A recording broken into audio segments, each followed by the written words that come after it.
So friends, आइए start करते हैं अपने आज के वीडियो को। चैनल पे नए हैं तो सब्सक्राइब कर लीजिए और बेल आइकन पर ऑल नोटिफिकेशन पे क्लिक कर लीजिए ताकि आपको आने वाले सभी नोटिफिकेशन रिगार्डिंग हमारे वीडियोस रेगुलरली मिलते रहें। टैक्स सेविंग इन्वेस्टमेंट कौन नहीं करना चाहता। बहुत सारे ऐसे इन्वेस्टमेंट प्लान है जिसके अंदर यह बताया जाता है कि आपको यहां पर इनकम टैक्स की छूट मिलेगी, उसी के साथ आपको यह बेचा जाता है। बट अगर आप एक मिडिल क्लास सैलरीड पर्सन है और आप ये इतना इन्वेस्टमेंट नहीं कर सकते तो भी यहां पर आपको टैक्स की छूट मिलने वाली है, बिकॉज ऐसे बहुत सारे यहां पर स्पेंडिंग है जो आप करते हैं जिसपे आपको टैक्स रिबेट मिलता है। तो आइए इस वीडियो के अंदर हम जानने की कोशिश करते हैं कि ऐसे 8 कौन से यहां पर जो है स्पेंडिंग है यानी विदाउट इन्वेस्टमेंट है यहां पर आप टैक्स सेव कर सकते हैं। अगर आप इनकम टैक्स रिटर्न फाइल करते हैं फॉर द असेसमेंट ईयर 22-23 यानी फाइनेंशियल ईयर 21-22 के लिए, जिसकी लास्ट डेट है 31 जुलाई 2022 है, तो उस केस में यहां पर आप जो है टैक्स की छूट ले सकते हैं। यहां पर आप बिना इन्वेस्टमेंट किए ही यहां पर अपनी इनकम टैक्स की लायबिलिटी को कम कर सकते हैं। तो आइए देखते हैं ऐसे कौन से 8 टैक्स सेविंग यहां पर स्पेंडिंग है जो आप करते हैं जाने अनजाने में और यहां पर आपको टैक्स की रिबेट मिलती है बिना इन्वेस्टमेंट किए। तो स्टार्ट करते हैं अपने आज के वीडियो। तो आइए आ जाते हैं अपने सबसे पहले पॉइंट पे। यहां पर बात करते हैं HRA यानी हाउस रेंट अलाउंस, जिसके अंदर अगर आप सैलरीड पर्सन है तो यहां पर सेक्शन 10(13)A के अंदर यहां पर आपको डिडक्शन मिलता है। कितना यहां पर HRA का डिडक्शन मिलेगा? अगर आप यहां पर रेंट पेड करते हैं तो उस केस में यहां पर आपको minimum of the 3 given cases यहां पर आपको जो डिडक्शन मिलने वाला है टोटल आपकी सैलरी से। तो सबसे पहले पॉइंट की बात कर लेते हैं। यहां पर जो है आपका एक्चुअल HRA जितना आता है। सेकंड, यहां पर अगर आप मेट्रो सिटी में रहते हैं तो 50% ऑफ बेसिक सैलरी आपको लेनी है, और अगर यहां पर आप नॉन मेट्रो सिटी में रहते हैं तो उस केस में यहां पर 40% ऑफ बेसिक सैलरी आपको कैलकुलेशन करना है। इसमें थर्ड पॉइंट है, यहां पर आपने जितना रेंट पेड किया है माइनस 10% ऑफ बेसिक सैलरी। यहां पर यह देखा जाता है जितनी आपकी 10% ऑफ बेसिक सैलरी है, जितना आपका रेंट है वो आपकी 10% ऑफ बेसिक सैलरी से ज्यादा है तो वो यहां पर आपका कैलकुलेट किया जाएगा। एग्जांपल ले लेते हैं, चिंटू है जिसकी सैलरी यहां पर 60,000 पर मंथ है, जिसमें से बेसिक यहां पर 20,000 है और HRA यहां पर जो है 12,000 है, उसी के साथ साथ रेंट जो पेड किया है वो 15,000 है। तो हमारा यहां पर जो कैलकुलेशन था, जो 3 पॉइंट हमने आपको बताया, तो सबसे पहले एक्चुअल HRA, तो एक्चुअल HRA यहां पर हो गया सर 12,000 पर मंथ के हिसाब से। उसके बाद यहां पर आ जाता है 50%, हम मान के चलते हैं आप मेट्रो सिटी में रहते हैं तो 50% के हिसाब से ऑफ बेसिक सैलरी यानी 20,000 यानी 10,000 यहां पर आपका बेसिक निकल के आ जाता है सेकंड पॉइंट के अंदर। तीसरा, यहां पर रेंट जो है वो आपने 15,000 पे किया है माइनस 10% ऑफ सैलरी हमने आपको ऑलरेडी बताई बेसिक, यहां पर सैलरी कितनी है 20,000 यानी 2,000 यहां पर आपका निकल के आएगा, यानी 13,000 थर्ड केस के अंदर आपका निकल के आता है। यानी तीनों केस में देखा जाए तो यहां पर जो सेकंड ऑप्शन है 10,000 आपके लिए यहां पर लोअर रहता है। 10,000 ये पर मंथ के हिसाब से आपको डिडक्शन मिल जाएगा, यानी 12 महीने के हिसाब से आपको 1,20,000 का यहां पर डिडक्शन मिल जाएगा। अगर इसमें अब आपको एक बोनस पॉइंट बोले तो अगर आप यहां पर जो रेंट है अपने मदर या फादर को पे करते हैं, अगर आपके नाम की प्रॉपर्टी नहीं है, आपके मदर या फादर के नाम की प्रॉपर्टी है, तो उस केस में आप 15,000 का जो रेंट है वो आपके मदर और फादर के अकाउंट में यहां पर डाल सकते हैं और उसी के साथ उनकी ITR भी यहां पर आप फाइल कर सकते हैं। नेक्स्ट यहां पर देख लेते हैं, अगर आप एक सैलरीड एम्प्लॉय नहीं है, अगर आप एक नॉन सैलरीड एम्प्लॉयड है, अगर आप एक प्रोफेशनल है या सेल्फ एम्प्लॉयड है, तो उस केस में यहां पर आपको सेक्शन 80(G) का यहां पर बेनिफिट मिलता है, जहां पर आप यहां पर जो डिडक्शन ले सकते हैं। इसके अंदर भी मिनिमम ऑफ द 3 पॉइंट यहां पर दिए गए। सबसे पहला दिया गया rent minus 10% of basic salary, second यहां पर दिया गया 20% ऑफ एडजस्टेड टोटल इनकम, उसके बाद यहां पर थर्ड पॉइंट दिया गया यहां पर 5,000 पर मंथ के हिसाब से। नॉर्मली सभी यहां पर 5,000 ये बेसिक रेंट रहता है, यहां पर कवर कर ही लेते हैं, तो थर्ड पॉइंट में अगर आप कवर कर लेते हैं तो 5,000 का यहां पर मंथ के हिसाब से इंटू 12 यानी 60,000 का यहां पर आपको डिडक्शन मिलने वाला है। बट हम यहां पर ये समझ के चलते हैं, हम जो कैलकुलेशन जो लास्ट में एग्जांपल लेंगे, टोटल कैलकुलेशन करेंगे चिंटू की पूरी टैक्स लायबिलिटी कितनी बनती है, उसके लिए हम HRA का सैलरीड पर्सन का लेते हैं 1,20,000 का, हम यहां पर नॉन सैलरीड का भी नहीं कैलकुलेट करेंगे। नेक्स्ट आ जाते हैं, बात कर लेते हैं EPF की। तो EPF कवर करता है सेक्शन 80C, जिसके अंदर आपको यहां पर 1.5 लाख तक का डिडक्शन मिलता है।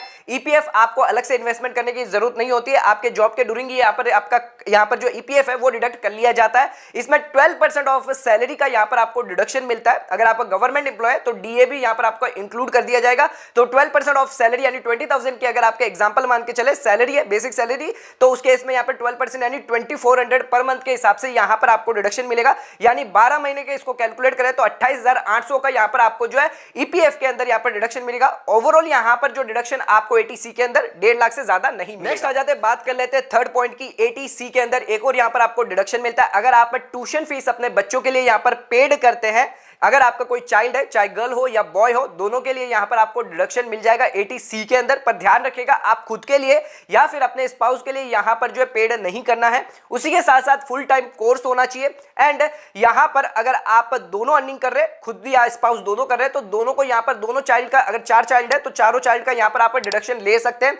उसी के साथ साथ यहां पर जो है प्ले स्कूल हो गई या कॉलेज है, उसमें आप यहां पर डिडक्शन क्लेम कर सकते हैं। मान लीजिए एग्जांपल समझ के चलिए कि 5000 का हम चिल्ड्रन यहां पर ट्यूशन फीस पेड करते हैं, तो 5000 इंटू मल्टीप्लाई बाई 12 यानी 60,000 का यहां पर आपको जो बेनिफिट मिल जाएगा। पर ये ओवरऑल बेनिफिट 1.5 लाख से ज्यादा नहीं होना चाहिए। नेक्स्ट आ जाते हैं, बात कर लेते हैं 4th पॉइंट की स्टैंप ड्यूटी और रजिस्ट्रेशन फीस के बारे में। तो यहां पर सेक्शन 80C के अंदर आपको यहां पर डिडक्शन मिलता है। नॉर्मली यहां पर सभी को नहीं पता होता कि अगर आप यहां पर स्टैंप ड्यूटी पे करते हैं या फिर रजिस्ट्रेशन फीस करते हैं घर के लिए, तो यहां पर आपको डिडक्शन भी दिया जाता है, इनकम टैक्स में बेनिफिट भी मिला जाता है बिना इन्वेस्टमेंट किए। तो यहां पर अगर आप ये खर्चा करते हैं स्टैंप ड्यूटी और यहां पर रजिस्ट्रेशन फीस का, समझ के चलिए आपके घर की कॉस्ट है 50 लाख। 50 लाख पर यहां पर आपको 7% यहां पर स्टैंप ड्यूटी मान के चलिए, तो यहां पर 3.5 लाख यहां पर आपका निकल के आता है। तो 3.5 लाख का तो बेनिफिट नहीं मिलेगा, बट आपको 80C के अंदर यहां पर 1.5 लाख तक का बेनिफिट मिल जाएगा। यानी 80C के अंदर आपको और कोई इन्वेस्टमेंट करने की जरूरत नहीं पड़ेगी अगर आपने करंट फाइनेंशियल ईयर के अंदर स्टैंप ड्यूटी पेड करी है तो। बट हम यहां पर ये समझ के चलते हैं कि जो स्टैंप ड्यूटी है वो हमने प्रीवियस फाइनेंशियल ईयर में पेड करी है, करंट फाइनेंशियल ईयर में पेड नहीं करी है, तो इसका डिडक्शन हम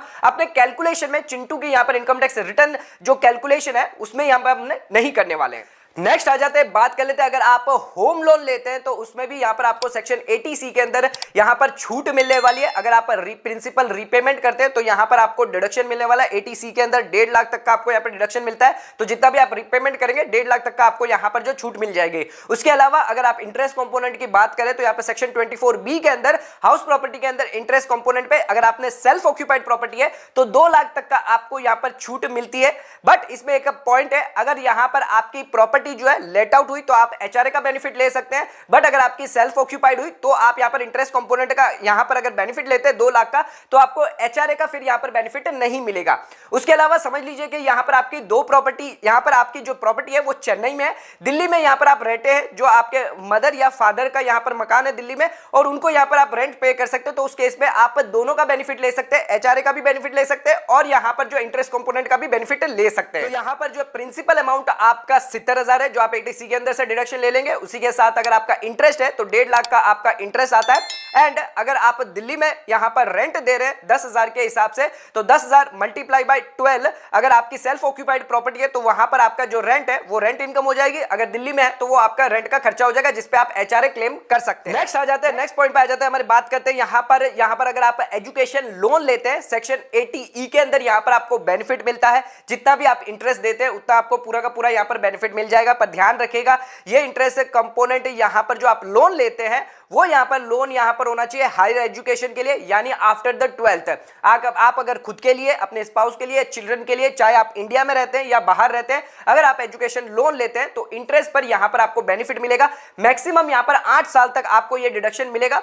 पूरा का पूरा जितना भी इंटरेस्ट है वो यहां पर कवर कर दिया जाएगा। उसी के साथ यहां पर एग्जांपल के हिसाब से मान के चले तो चिंटू ने यहां पर 50,000 का जो है इंटरेस्ट कंपोनेंट लोन पे किया है, तो 50,000 हम अपनी कैलकुलेशन में यहां पर ले। नेक्स्ट आ जाते हैं, बात कर लेते हैं सेक्शन 80G। अगर आप डोनेशन करते हैं तो यहां पर आपको इनकम टैक्स में बेनिफिट मिलेगा। कितना मिलेगा? अगर आप प्रिस्क्राइब फंड के अंदर निवेश करते हैं, जो लिस्ट दी गई है प्रिस्क्राइब उसी के अंदर अगर आप करते हैं तो ही आपको यह डिडक्शन मिलने वाला है। उसके अलावा अगर आप करते हैं तो आपको 80G का डिडक्शन नहीं मिलेगा।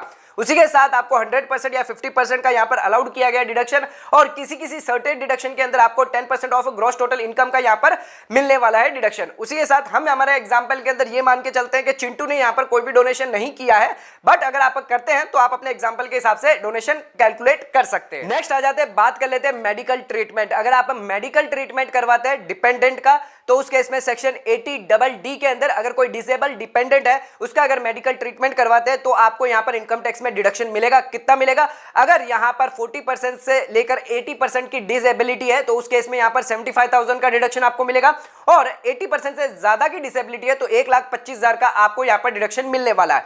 ये तो बात कर ली हमने 80DD के बारे में। इसके अंदर एक और सेम सेक्शन है 80U। 80DD हमने यहाँ पर डिपेंडेंट के बारे में बताया, डिसेबिलिटी के बारे में। 80U जो बात करता है यहाँ पर जो सेल्फ है उसको अगर डिसेबिलिटी हो जाती है तो 40% से ज्यादा की डिसेबिलिटी है 80% तक, तो यहां पर 75,000 का आपको डिडक्शन मिलेगा, और 80% से ज्यादा की डिसेबिलिटी है तो यहां पर 1,25,000 का यहां पर आपको डिडक्शन मिल जाता है। उसके अलावा यहां पर अगर आपको कोई स्पेसिफाइड डिसीज है, चाहे आप सेल्फ हो, डिपेंडेंट हो, सेक्शन 80DD-B के अंदर यहां पर आपको डिडक्शन मिलता है 40,000 का, इन केस अगर आप नॉन सीनियर सिटीजन है, और 60,000 का इन केस अगर आप सीनियर सिटीजन है। उसी के साथ साथ यहां पर ध्यान रखिएगा, आप जितना एक्चुअल एक्सपेंडिचर करते हैं उतना ही आपको यहां पर डिडक्शन मिलेगा। 40,000 का आपने यहां पर जो डिडक्शन है, अगर आपने 20,000 का खर्च किया तो 20,000 मिलेगा। यहां पर कोई भी हेल्थ इंश्योरेंस प्रीमियम कवर नहीं है, अगर आपका इंश्योरेंस प्रीमियम से रिइंबर्समेंट हो जाता है तो वो यहां पर डिडक्शन से उतना कम हो जाएगा। इसके अंदर कौन से जो है डिसीज यहां पर इंक्लूड है, यहां पर कैंसर है, एड्स है, न्यूरोलॉजिकल है, यहां पर हेमाटोलॉजिकल डिसऑर्डर है, और उसके साथ साथ रीनियल यहां पर फेलियर अगर हो जाता है तो वो भी यहां पर कवर है। तो आइए अब एग्जांपल देख लेते हैं चिंटू का, हम यहां पर टैक्स कैलकुलेशन करेंगे। तो सबसे पहले हाउस प्रॉपर्टी की बात कर लेते हैं। तो रेंटल इनकम यहां पर उनकी 1,20,000 की आ रही है। सेल्फ ऑक्यूपाइड प्रॉपर्टी जो यहां पर चेन्नई में थी वहां पर 1,20,000 की रेंटल इनकम आ रही है। उसके साथ साथ यहां पर स्टैंडर्ड डिडक्शन अगर 30% माइनस कर दे 24A के अंदर, तो यहां पर 30% 36,000 यहां पर कम हो जाएगा। उसी के साथ साथ इंटरेस्ट वो जो यहां पर पेड कर रहे हैं अपनी यहां पर जो प्रॉपर्टी सेल्फ ऑक्यूपाइड प्रॉपर्टी ली थी उस पे जो इंटरेस्ट यहां पर होम लोन लेकर यहां पर जो इंटरेस्ट पे कर रहे हैं 1.5 लाख का, वो भी उनको बेनिफिट मिल जाएगा। तो यहां पर हाउस प्रॉपर्टी का लॉस जो निकल के आता है 66,000 का आता है। उसी के साथ साथ यहां पर नेक्स्ट हम बात कर लेते हैं पीपीए ईपीएफ की बात कर लेते हैं, ट्यूशन फीस की बात कर लेते हैं, और यहां पर एटीसी के अंदर जो डिडक्शन मिलता है। तो यहां पर ईपीएफ के अंदर यहां पर 28,800 का हमने डिडक्शन देखा था, कैलकुलेशन किया था। उसके साथ साथ अगर हम ट्यूशन फीस की बात करें तो 60,000 का हमने यहां पर 5,000 के हिसाब से 12 महीने के हिसाब से लिया था, और यहां पर जो आपको प्रिंसिपल कंपोनेंट 70,000 का यहां पर मिलता है। तो ओवरऑल यहां पर आपका निकल के आता है एटीसी का डिडक्शन 1,58,800। बट आपको पता है एटीसी के अंदर रिस्ट्रिक्टेड कितना है, 1.5 लाख, तो 1.5 लाख से ज्यादा हमें यहां पर डिडक्शन नहीं मिलेगा। तो आइए देख लेते हैं चिंटू की यहां पर क्या टैक्स लायबिलिटी बनती है। चिंटू एक सैलरीड पर्सन है, 60,000 पर मंथ के हिसाब से इंटू 12 करेंगे तो यहां पर 7,20,000 की उसकी सैलरी निकल के आती है। हाउस प्रॉपर्टी का लॉस हमने अभी आपको बता दिया 66,000 अगर माइनस करते हैं तो यहां पर जो है आपकी टैक्सेबल इनकम कितनी निकल के आती है, 6,54,000 निकल के आती है। उसके अंदर एचआरए डिडक्शन जो हमने स्टार्टिंग में कैलकुलेशन किया था 1,20,000 का सैलरीड पर्सन के केस में 10,000 इंटू यहां पर 12 हम कर लेंगे तो यहां पर 1,20,000 निकल के आ जाता है। तो यहां पर 5,34,000 आपकी यहां पर पोस्ट एचआरए निकल के आता है। उसके बाद एटीसी का यहां पर 1.5 लाख का डिडक्शन मिल जाएगा, और एटीई के अंदर हमने यहां पर देखा था यहां पर 50,000 का यहां पर आपको डिडक्शन ले लेते हैं। तो उस केस में यहां पर 3,34,000 की इनकी नेट टैक्सेबल इनकम निकल के आती है। और आपको पता है 87A का यहां पर रिबेट मिलता है, यानी 5 लाख तक अगर कोई रेसिडेंट इंडिविजुअल है उन्हें 12,500 की यहां पर टैक्स की छूट मिलती है, यानी 5 लाख तक 1 रुपए का भी टैक्स नहीं लगना। तो यहां पर चिंटू के केस में 1 रुपए की भी टैक्स लायबिलिटी नहीं आती है। तो आज के वीडियो के अंदर हमने यही देखा कि हम अगर इन्वेस्टमेंट नहीं भी करते तो भी यहां पर हम जो टैक्स का डिडक्शन ले सकते हैं, जो हम स्पेंडिंग करते हैं उन पर भी हमें यहां पर टैक्स की छूट मिलती है। आज का वीडियो अगर आपको पसंद आया तो चैनल को लाइक और सब्सक्राइब जरूर करेगा, ज्यादा से ज्यादा शेयर जरूर करेगा। धन्यवाद।